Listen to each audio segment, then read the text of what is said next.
The Square Ball Podcast. The show is brought to you by Levi Solicitors. 10% off your legal fees at levisolicitors.co.uk/the Square Ball. Dan, Michael and Rob with you on the weekly show. We preview Wolves. Now then, football at the weekend. Still doing that, are we? Why can't we have another lockdown for a bit? Give me a week off or something. It's really not that bad, is it? We won one game ago, and for some reason I feel so incredibly miserable. Think of how you felt after Watford. There was so much optimism then. I know there was. I know. Oh, dear me. Well, they had a good win against Aston Villa. They were 2-0 down after 80 minutes and then won deep into injury time. It's echoes of what we did down there a couple of years back, which is fun. They've had 3 wins on the bounce after 3 defeats on the bounce at the start of the season. So are they getting their act together? Or are they just unpredictable? I mean, they won 1-0 at Southampton. Right. So, does that mean we lose 2-0? I don't think we can invoke the playground rules yet on this. Okay, fair enough. What do you know about Wolves, Rob? Not a lot. They were really horrible to play last season. I can't actually remember what happened at Molineux. It seems like a game that's just been blanked out of my memory. What did happen? I think we Was lost. it when Traoré scored? Did Barry Douglas score against us? Yeah, that's right. I think it might Yeah, be. that free kick, wasn't it? Yeah. Keith Curl grabbed our striker by the face. It was horrible. Horrible business. No, what did happen? Genuinely.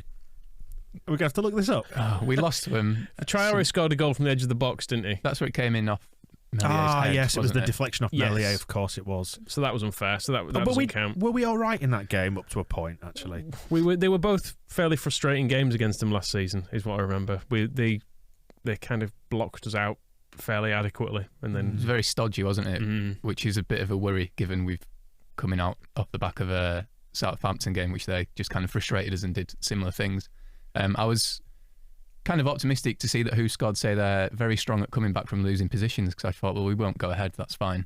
But then further down from that is that they're strong at protecting the lead. So I'm not really sure what we're meant to do. Are we meant to score first or second? I don't really get it. Quiz question for you. Who is Wolves' boss? It's Eddie Larger's brother, isn't it? Bruno. Ah, yes, Bruno Lage. Who else has he managed? It'll be some Portuguese teams. Yeah.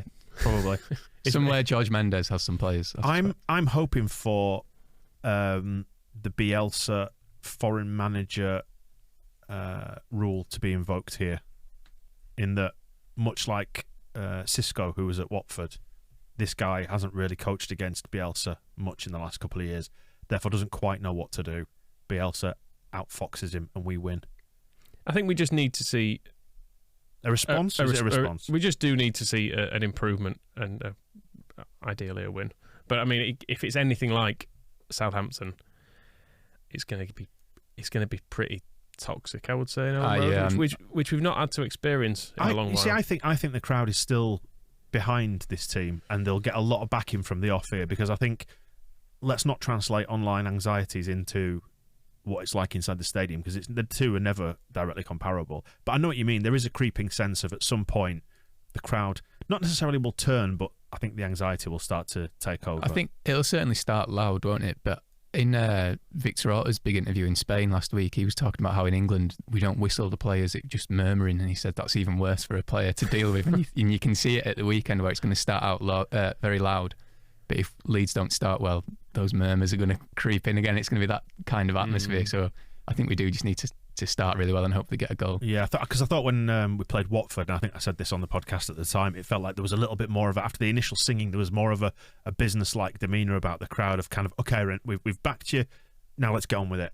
And it was a little bit flatter as a result of that, and I think we'll probably experience something similar against Wolves. It'll start off, the backing will be there, but that little creep, that little demand for a performance will... Yeah, it's if we're a goal down and, you know, you can hear the tutting and sighing as Tyler Roberts comes off the bench or whatever, and people are like, oh, this again, this same old thing that doesn't work. The last thing, the team sheet will make a big difference as well, won't it? You'd presume Rafinha comes back in. Whether Phillips is fit, I don't know, but I think just having Rafinha there, if he's as confident and as brash as he usually is, that'll sort of transmit to the crowd, hopefully. It's a shame we didn't get the chance to capitalise on his momentum from Brazil against Southampton, because he must have been feeling like $1 million on that flight home, thinking I've had a great time, and then he's come and sat in the stand at St Mary's and watched that shower of shite. Yeah, it must be fairly demoralising. I mean, they seem to play one up front as well, the Wolves, don't they? Jimenez is down the middle, so hopefully I think that means we'll be able to go back to playing our normal defence. But whether or not that still entails Strike playing as the Calvin role or something, which I just hate. Every time Calvin's not there, I just don't like watching it. It's just... It does feel like so much hinges on that. It really does. Yeah. Like, I know we have won games, like there was the 3-0 at Villa last year, which was one of our best wins, was without Phillips there, but it felt like a bit of a weird game in that respect. It's almost an outlier in the data in that it's a game where we played very well without him. And it's who else is fit as well, because looking at their strengths, attacking down the right is one of the hallmarks of their style of play, which is against potentially Dallas or Firpo. Who knows? Although we were really worried about like Traoré last year, I seem to remember, and he didn't really get much of a sniff against us, did he? Apart from the goal. But he cut inside and twatted it from miles out and got lucky. But I mean, like in terms of that sense that, oh my God, he's going to have the beating of someone on the wing and get to the byline and just cause havoc for us. It didn't really pan out like that, because I think we played better in midfield against them last year, or maybe I'm misremembering it. I don't know. I think we're still scarred from Traoré. Was it when he was at Borough and we were in the Championship and he just dribbled from one end of the pitch to the other? But I don't know, is he actually that good?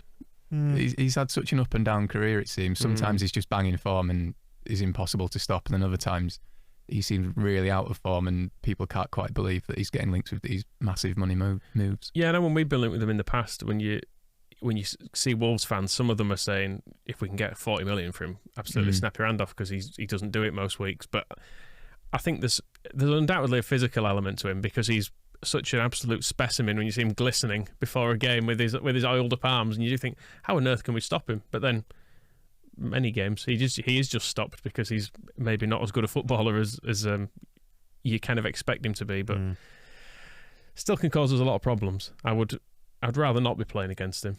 Be interesting to see how we set up against them, because they seem to be playing it like a 3-4-3, and again we're doing tactics here, which is terrifying. And we obviously play one up front, which does tend to give them spare people. None up front we've experimented with in recent weeks. But it does mean that hopefully we might have a bit of a better grip of midfield. I don't know. It depends who's there, doesn't it? We've tended to fare okay when we've played against teams with three at the back. Like, you look what we did to Newcastle, and it wasn't until Newcastle switched to a 4 that they really got to grips with us, like, because we had loads of people running from deep. So I'm optimistic. It will help in that respect if Rodrigo gets to touch the ball as well. Yeah. Unless Bamford's fit, but it doesn't sound like he will be. Or, I mean, would you bring him straight back into the team, Bamford? I think most people's opinion of Rodrigo right now, even after 2 decent games against West Ham and Watford, I think most people would put Bamford straight back in. I just want a goal from him. If Rodrigo came out and scored in the first half an hour, I think it would help him and everybody a great deal. This is getting back into coaching, but he's not really. He doesn't tend to be stood where goals are scored, I think, is a lot of his problem. He does come very deep. Like, he does play that false 9, doesn't he? Yeah, often he does something good, but then he'll like lay the ball out to the wing, but then there's no one in there to receive it. There's no one in there. He needs to be in 2 places at once sometimes, which is not necessarily his fault, but it's I feel like maybe it's because he's doing unselfish things and playing in the style he's been told to, but it just feels like he's not like he's missing loads of chances or even being in the areas for them. It seems mainly he's just doing other stuff. We didn't have any supply, did he, against Southampton, as we kind of touched on. But how do you think this is going to go? It's almost impossible to know without knowing who's going to play, isn't it? Like, yeah, I guess we'll figure out later in the week when. Because I did predict a win against Southampton, but then I did see the team and think we've absolutely no chance here. When I saw it, and you can confirm that it's not me rewriting history there. No. I did say off, and I don't think you take any pride in it either. No, I was like, look at that. We are not going to win this game. It just felt like that to me when you saw the amount of reshuffling that had to be done, the good quality players that were out. But I suppose I'd go the same again if Phillips and Rafinha play. I think we've a fair chance of winning it. If they don't, if either or don't, I think we're probably going to struggle. Rob, tell me we're going to win. Come Saturday, you'll think we're going to win. It's fine. I'm pretty terrified right now, admittedly, but I think as you get close to the game, we'll do them. It's fine. I mean, looking down the fixtures, we were talking in the first part of the weekly show about, the movement and stuff. There's actually only really, I don't know, 10, 12 fixtures a season where you think, we'll get nothing out of that.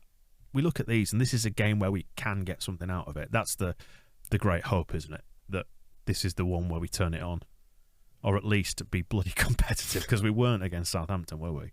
No, I think that was the shock in that game, was that we were not. You can accept losing games, can't you? It's it's part and parcel of it, but to have been as bad as we were was it was a bit shocking, actually. I think we're not used to seeing Bielsa teams be so uncompetitive, are we? Even in games where we've had a bit of a hiding, we've also had good spells. There was just nothing in that where it was that you could look at and think, well, we can build on X, Y, and Z. It's like the best thing to build on was like Meslier did all right.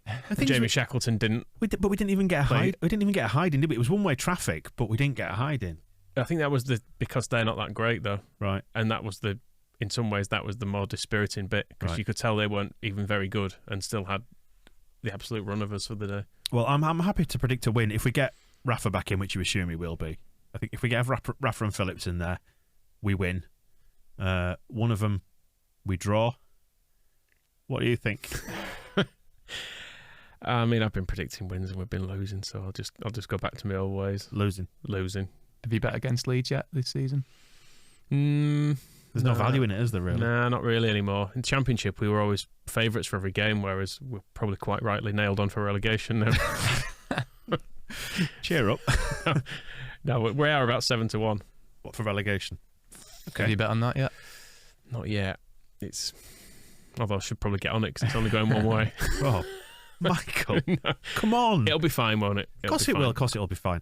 The thing is, I am still, generally speaking, of the opinion that we will be all right this season. I just don't think you don't sound convinced. It's just shaping up to not be comfortable, which I guess at the start of the season I thought maybe we wouldn't be as good as last season, but I thought we would be a nice steady 13th, 14th. But that option still exists to us. We can go 14th with a win. We can, and we need to. I think we need to or thereabouts. Remember that it's not so long ago we were saying how great Llorente was, and we've still got Rafinha, and Dan James is. I think he's looked useful-ish in his performances so far, which is very faint praise, I do realise. But he's looked fine. Not as good as a central midfielder would have looked for 25 million quid.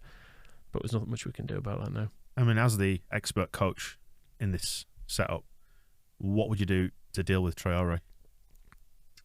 Would you chuck sand on him to make him more grippable?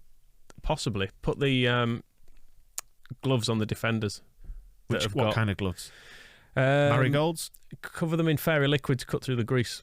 You think so? Mm-hmm. If you get him get some lather on him early doors to get that oil off. Are you going to be out there advocating we soap up Adama Traore? I don't see why not. It'd be sexy if nothing else, wouldn't it? it bloody would be. I'll tell you that for nothing. As long as Liam Cooper doesn't do it, because that'd ruin it. Why? I don't know. Does it just hold the appeal for you? Just not my type. Who would you rather do it?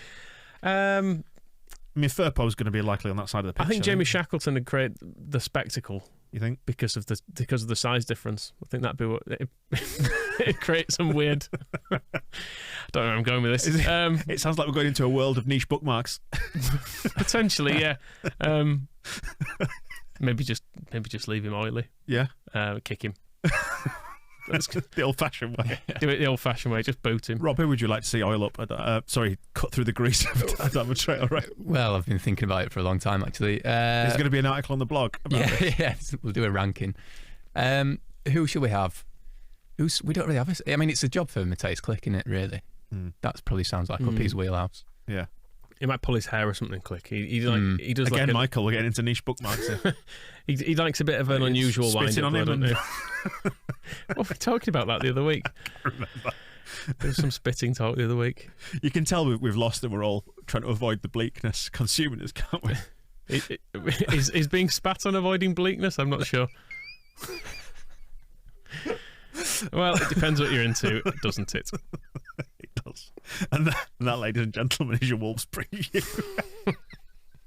Spitting on dogs.